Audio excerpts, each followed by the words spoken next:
Mas? Alhamdulillah sehat. Alhamdulillah sehat. Aduh, panas banget di luar, Ji. Wih, mobilnya enak nih, Mas. Mobil apa nih, Mas? Adem kan di sini? Adem. Ini mobil Wuling terbaru, Wuling Almas. Wih, Mas. Mobil ini juga canggih. Yuk kita lihat kecanggihannya. Coba, Mas. Halo Wuling, Halo, membuka sunroof. oke, membuka sunroof. Canggih amat mas. Canggih. Bener nih. Luar biasa nih mobil mas. Iya, Jadi Mas. penasaran nih Wuling seperti apa? Pabriknya maksudnya? Iya. Bagaimana kalau kita ke sana aja sekarang? Boleh. Ayo Oke, ayo. ke pabriknya langsung kita. Iya. Berangkat. Sip. Mas. Seatbelt bro, jangan lupa bro. Oh iya. Pakai.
Pertama saya akan menjelaskan bisnis model. Jadi bisnis model itu menurut literatur yang sudah kami cari dan kami pelajari, di mana bisnis model ini menggambarkan ide yang sudah kita dapat, ide yang sudah kita cari menjadi sebuah nilai atau value.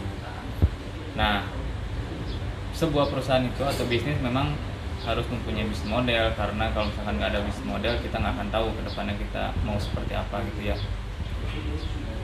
Kemudian di sini kami akan coba menjelaskan perusahaan-perusahaan bagaimana sih dia mendapatkan keuntungan atau revenue untuk menghidupi proses bisnis dari perusahaan itu sendiri.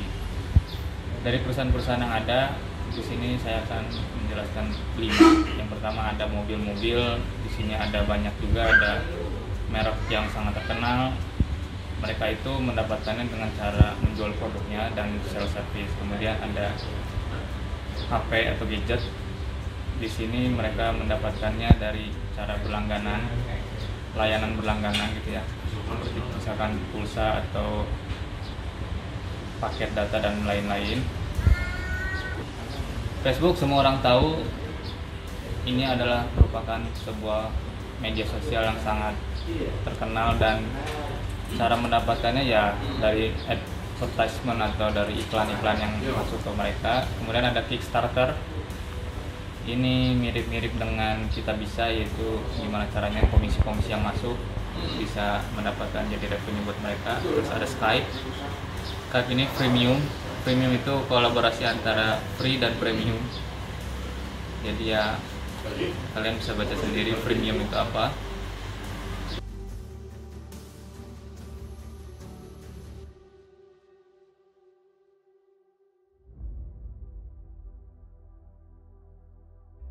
Oke, selanjutnya about Wuling Motor yang sesuai dengan judul yang sudah tadi kita akan jelaskan di mana pada tahun 2002 SGMW yang cikal bakal itu SGMW didirikan oleh 3 perusahaan. SAIC, perusahaan paling besar otomotif di Cina ini, bekerja sama dengan General Motors dan Wuling.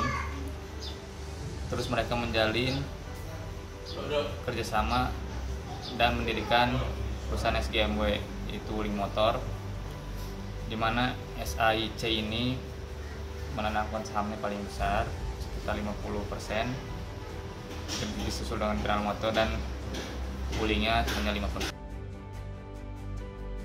Kemudian setelah SGMW besar di Cina, mereka melebarkan sayapnya di Indonesia pada tahun 2015. Groundbreaking dilakukan di pabrik Wuling Karawang City.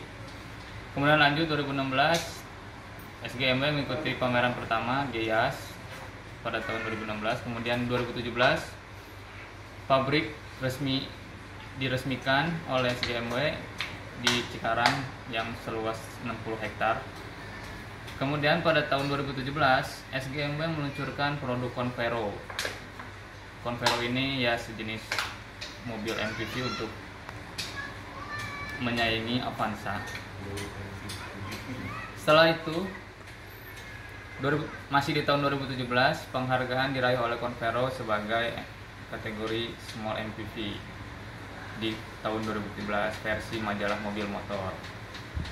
Kemudian pada tahun 2017 juga, meskipun masih 2 tahun, SGMW sudah mempunyai 50 dealer se-Indonesia ya. Setelah itu tahun 2018, SGMW meluncurkan produk baru lagi, yaitu Fortes.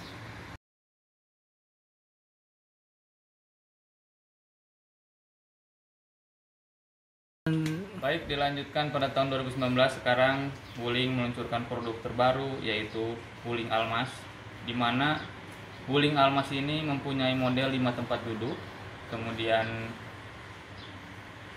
baru dipamerkan kemarin pada saat pameran GIAS dan akan menyaingi SUV lainnya. Berikut adalah sekilas mengenai video dari SGMW. Di sini yang tadi sudah saya jelaskan, SGMW ini merupakan perusahaan dari 3 perusahaan terbesar gabungan gitu ya, dan jadilah satu perusahaan SGMW. Kemudian di sini ada pergerakan dari SGMW dari tahun 2002 sampai 2016. Performance-nya sangat bagus sekali, terjual 2 juta unit. Ini adalah proses produksi dari SGMW itu sendiri. Perakitannya sangat canggih, bisa dilihat video ini, dan semua dilakukan oleh teknisi handal dari Indonesia.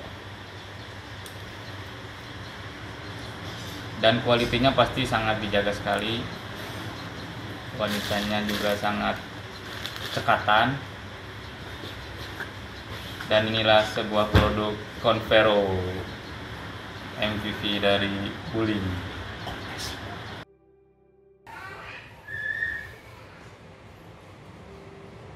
Oke, selanjutnya akan menjelaskan bisnis model kanvas. Apa itu bisnis model kanvas? Sesuatu yang menggunakan dasar pemikiran bagaimana organisasi itu menciptakan atau memberikan dan menangkap nilai. Jadi ada 9 item inti bangunan dasar yang memperlihatkan bagaimana bisnis kanvas itu dibuat, mulai dari customer segment, value proposition, channel, customer relationship, revenue stream, key research, key activity, key partnership, dan yang terakhir cost structure. Dari gambar nampak bahwa urutan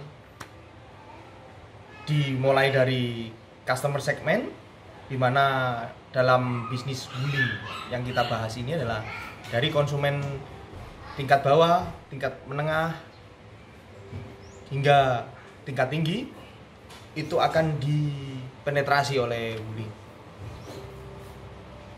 Yang berikutnya adalah value proposition,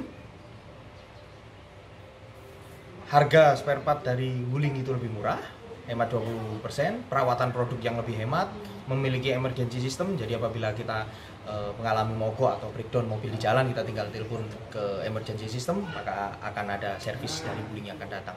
Harga cukup terjangkau dibanding kompetitornya. Yang berikutnya atau yang ketiga adalah channel.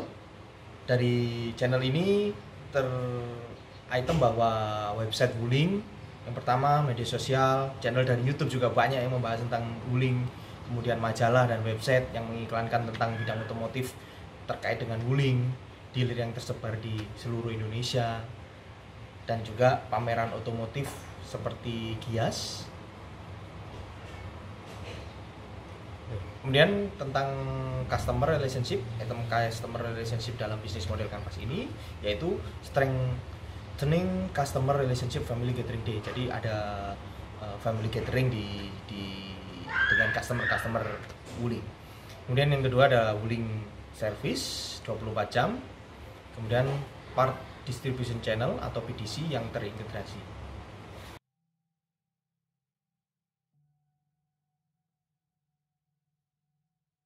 Ya, untuk revenue stream dari bisnis model Canvas perusahaan Wuling ini dari 3S, dari sisi service, di mana mobil yang diservis akan mendapatkan revenue atau keuntungan dari servis mobil.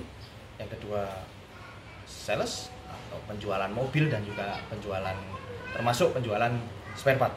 Jadi ada 3, sales, service, dan spare part. Itu menjadi revenue stream untuk bisnis model Canvas Wuling ini.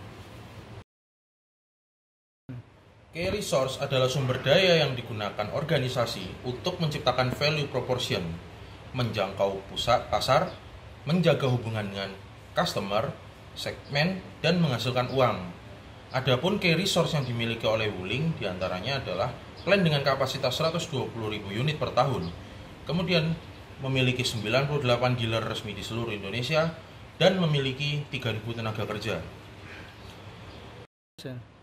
Key activities adalah serangkaian kegiatan yang dilakukan organisasi untuk menciptakan produk atau jasa yang dibutuhkan oleh pelanggan, menyampaikannya kepada pelanggan, membina hubungan dengan pelanggan, serta mengelola pendapatan sebagai hasil penjualan produk dari pelanggan. Adapun key activities dari Wuling Motor adalah manufacturing mobil, kemudian validasi desain terhadap perubahan posisi kemudi dan part lokal validasi, kemudian manufacturing spare part, service Wuling mobil, menjual mobil, dan menjual spare part.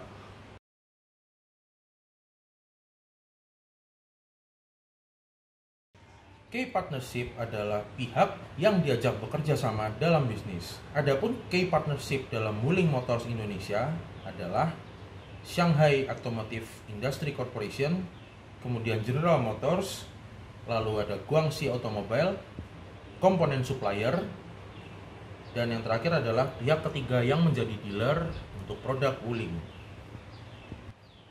Cost structure adalah biaya-biaya yang dikeluarkan dalam mengoperasikan suatu model bisnis. Cost structure itu terdiri dari 2 jenis, yakni value driven dan cost driven.